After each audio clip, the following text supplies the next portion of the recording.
Hi, this is episode 17 of Crondos. I'm your host, Jordan Hudgens. I'm a Ruby dev and the CTO of the DevCamp platform.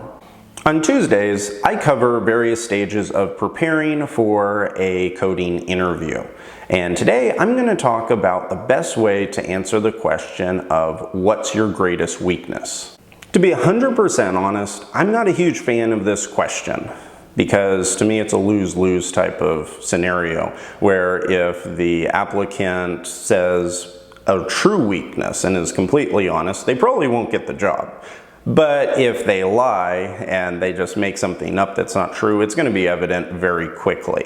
However, throughout the years, I have been asked this question before in interviews, so I thought it'd be a good one to prepare for. Since I've been on both sides of the interview chair, both being the applicant and also being someone who is hiring for a team, I wanted to put together a comprehensive list of the worst ways to answer it, why, and then the best ways to answer this question and what that will tell the interviewer. Here are some bad answers to your greatest weakness. A bad answer is saying that you have a hard time saying no. This will say that you are weak and will take on too many projects, typically resulting in poor performance. The next way to answer this question poorly is to say that you have a hard time staying on a single task. This means you should probably either learn how to focus or that you should be an entrepreneur.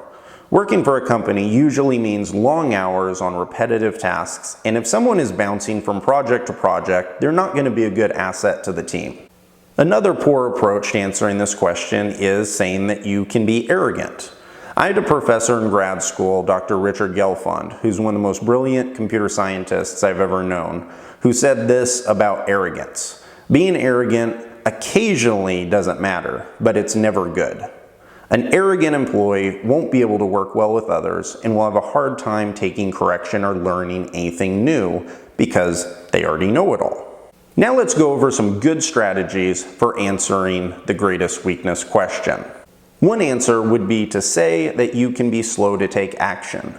This is an interesting answer because it could be a bad approach if you leave it at this, since it might tell the interviewer that you are timid, which would be a poor character trait. However, if you follow it up by saying that you are very detailed and that before you start a task, you want to have a clear strategy for how to move forward, that is an employee I want to have on my team. Another good approach would be to say that you can be overly critical on yourself. This will tell the interviewer that you care about your work and that doing it well is very important to you. Make sure to follow it up with how you're working on yourself and that you are still working on being a craftsman at your work, but to not get too down on yourself for irrelevant reasons. Another good answer could be to say that you have a tendency to be quiet.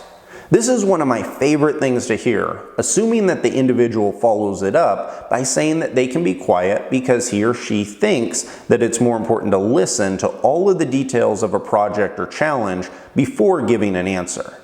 This tells me that the individual is going to be detail-oriented and won't miss key items because they were too busy thinking about what they were going to say next.